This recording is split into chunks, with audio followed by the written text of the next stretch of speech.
ഉമ്മമാരുടെ അടുത്തെത്തിയാൽ ഒരു പ്രത്യേക തരം കൊയക്കും ക്ഷീണവും ഒക്കെ അനുഭവപ്പെടുന്നവരാണോ നിങ്ങളും? ഞാൻ അതിൽ പെട്ടതാണ് കേട്ടോ. ഇനിയിപ്പോൾ ദാ ഉമ്മൻ്റെ അടുക്കളയിൽ വെച്ചാണ് കേട്ടോ കുക്കിങ്. കുറച്ച് ദിവസം ഉമ്മൻ്റെ കൂടെ കൂടാൻ വന്നതാണേ. വീഡിയോ എടുക്കാനാണെങ്കിലും ഇവളൊന്ന് അടുക്കളയിൽ കയറിയല്ലോ എന്ന് വിചാരിക്കുന്നുണ്ടാവും കേട്ടോ ഉമ്മ.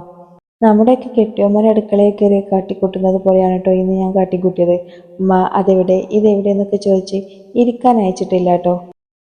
ഈ കാണുന്നത് ഉമ്മൻ്റെ പുതിയ ചട്ടിയാണ്. തങ്കാര ചട്ടി എന്നും പറയാം. അപ്പം മത്തങ്ങ എരിശ്ശേരി ഉണ്ടാക്കല്ലേ. മത്തങ്ങയിലേക്ക് മുളക് പൊടിയും മഞ്ഞൾപ്പൊടിയും കുരുമുളക് പൊടിയും ഉപ്പും ചേർത്ത് വേവിച്ചെടുക്കാം. ഇനി തേങ്ങ ചിരകിയതിലേക്ക് മഞ്ഞൾപ്പൊടിയും പച്ചമുളകും വെളുത്തുള്ളിയും നല്ല ജീരകവും ചേർത്ത് ഒന്ന് അരച്ചെടുക്കാം.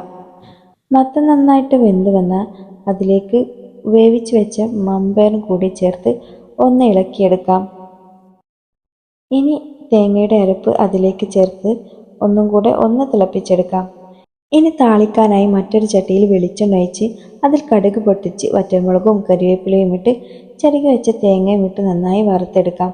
നല്ല ബ്രൗൺ കളറാകുമ്പോൾ ഈ തേങ്ങയുടെ കൂട്ട് എരിശ്ശേരിയിലേക്ക് ഒഴിച്ചു കൊടുക്കാം. അപ്പോൾ നമ്മുടെ മത്തങ്ങ എരിശ്ശേരി റെഡിയാണ് കേട്ടോ. ഇനി അടുത്ത സദ്യ വിഭവമായി അടുത്ത വീഡിയോയിൽ കാണാം.